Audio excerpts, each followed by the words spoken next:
আসসালামু আলাইকুম। আজকের সর্বশেষ সংবাদ জানাবো আমি নুসরাত। প্রথমেই জানিয়ে দেব সংবাদ শিরোনাম। ৫ মামলায় জামিন পেলেন সাবেক মেয়র আইভি। ইরানকে ঘিরে নতুন মার্কিন নিষেধাজ্ঞা, টার্গেটে ইউএই তুর্কি কোম্পানি। পারমাণবিক ইস্যুতে খামেনির ২০০০ সালে বলা ফতোয়া টানলেন ইরানি প্রেসিডেন্ট। সর্বশেষ জানাবো ৬টি আসন টার্গেট বড়, এনসিপির সামনে কি অপেক্ষা করছে। শিরোনাম শুনলেন, এবারে বিস্তারিত। ৫ মামলায় জামিন পেলেন সাবেক মেয়র আইভি। বৈষম্য বিরোধী ছাত্র জনতার আন্দোলনের সময় ৪টি হত্যা মামলা সহ ৫ মামলায় নারায়ণগঞ্জ সিটি কর্পোরেশনের সাবেক মেয়র সেলিনা হায়াত আইভিকে জামিন দিয়েছেন হাইকোর্ট। বৃহস্পতিবার বিচারপতি কে এম জাহিদ সারোয়ার কাজলের নেতৃত্বাধীন হাইকোর্ট বেঞ্চ এ আদেশ দেন। ৫ মামলার মধ্যে ৪টি মামলায় তাকে গ্রেফতার দেখানো হয়েছে। সেগুলো হলো ফতুল্লা থানায় করা বাস চালক আবুল হোসেন মিজিক হত্যা, আব্দুর রহমান হত্যা, মোহাম্মদ ইয়াসিন হত্যা এবং পারভেজ হত্যা মামলা। হামলা ও সরকারি কাজে বাধা দেওয়ার অভিযোগে অপর মামলাটি হয়েছে সদর মডেল থানায়। আসামি পক্ষের আইনজীবী হিসেবে ছিলেন সিনিয়র অ্যাডভোকেট সারা হোসেন ও মোতাহার হোসেন সাজু। গত বছরের ৯ মে ভোররাত ৩টার দিকে শহরের দেওভোগ এলাকায় অবস্থিত চুনকা কুটির থেকে আইভিকে গ্রেফতার করা হয়। এরপর বিভিন্ন মামলায় তাকে গ্রেফতার দেখানো হয়। পরে তাকে হাইকোর্ট ৫ মামলায় জামিন দেন। ইরানকে ঘিরে নতুন মার্কিন নিষেধাজ্ঞা, টার্গেটে ইউএই বললেন তুর্কি কোম্পানি। ইরানকে সাহায্য করার অভিযোগে সংযুক্ত আরব আমিরাত ও তুরস্ক ভিত্তিক একাধিক কোম্পানি ও ব্যক্তির উপর নিষেধাজ্ঞা আরোপ করেছে যুক্তরাষ্ট্র। একই সঙ্গে কয়েকটি জাহাজকেও কালো তালিকাভুক্ত করা হয়েছে, খবর রয়টার্সের।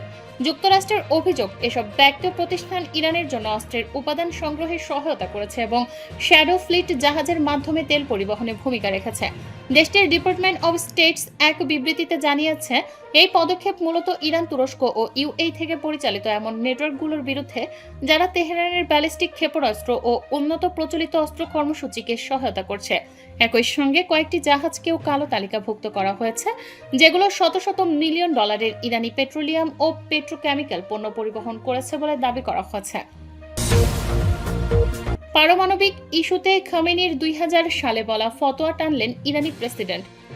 পারমাণবিক অস্ত্র বানাচ্ছে ইরান, পশ্চিমা দেশগুলো এমন অভিযোগ তুলে আসছে বারবার। সবশেষ মার্কিন যুক্তরাষ্ট্র একই অভিযোগে তেহরানের দিকে সাময়িক অভিযানের হুঁশিয়ারি ছুড়েছেন। তবে বরাবরের মতো এবারও সেই অভিযোগ নাকচ করেছে মধ্যপ্রাচ্যের দেশটি। পারমাণবিক অস্ত্রের ইস্যুতে ইরানের প্রেসিডেন্ট মাসুদ পেজেশকিয়ান জানিয়েছেন, ইরান এই অস্ত্র বানাবে না। তিনি ২০০০ সালের দিকে বলা একটি ফতোয়ার বিষয় টেনে এই তথ্যের নিশ্চয়তা দেন। ওই সময় ইরানের সর্বোচ্চ নেতা আলী খামেনি ধর্মীয় ফরমান জারি করে পারমাণবিক অস্ত্রের উন্নয়ন নিষিদ্ধ ঘোষণা করেন। তিনি ফতোয়ায় বলেন, গণবিধ্বংসী অস্ত্র নিষিদ্ধ। সেই বিষয়টি উদ্ধৃতি করে ইরানের প্রেসিডেন্ট বলেছেন, এটি স্পষ্টভাবে বুঝিয়ে দেয় তেহরান পারমাণবিক অস্ত্র তৈরি করবে না।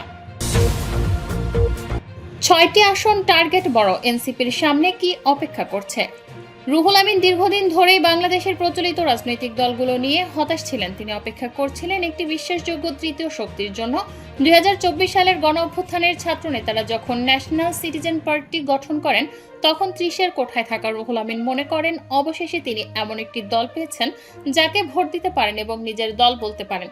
২০২৫ সালের ফেব্রুয়ারিতে আনুষ্ঠানিকভাবে যাত্রা শুরু করে এনসিপি। নেতারা ব্যাপক সমর্থনের ও উজ্জ্বল নির্বাচনী সম্ভাবনার দাবি করেন, এমনকি ভবিষ্যতে সরকার গঠনের ইঙ্গিতও দেন। কিন্তু বাস্তবতা দ্রুত সামনে আসে। আন্দোলনের সময় ব্যাপক জনপ্রিয়তা থাকলেও দলটি জাতীয় সংসদ নির্বাচনে এককভাবে লড়ার মতো তৃণমূল সংগঠন গড়ে তুলতে পারেনি। ১২ ফেব্রুয়ারির নির্বাচনের আগে জনমত জরিপে দেখা যায়, দলটির সমর্থন এক অঙ্কের নিচু পর্যায়ে ঘোরাফেরা করছে। অবশেষে এনসিপি জামায়াতে ইসলামী বাংলাদেশের সঙ্গে জোট বাঁধে জুনিয়র অংশীদার হিসেবে। তারা ৩০০ আসনের মধ্যে মাত্র ৩০টিতে প্রতিদ্বন্দ্বিতা করে এবং জয় পায় ৬টিতে। বাংলাদেশ জাতীয়তাবাদী দল বিএনপি নেতৃত্বাধীন জোট ২১২ আসনে জয়ী হয়ে ভূমিধ্বস বিজয় পায়, আর জামায়াত নেতৃত্বাধীন জোট পায় ৭৭টি আসন। তবে নবপ্রতিষ্ঠিত দলের এই বিজয় রুহুল আমিনের আশায় ভাটা ফেলেনি।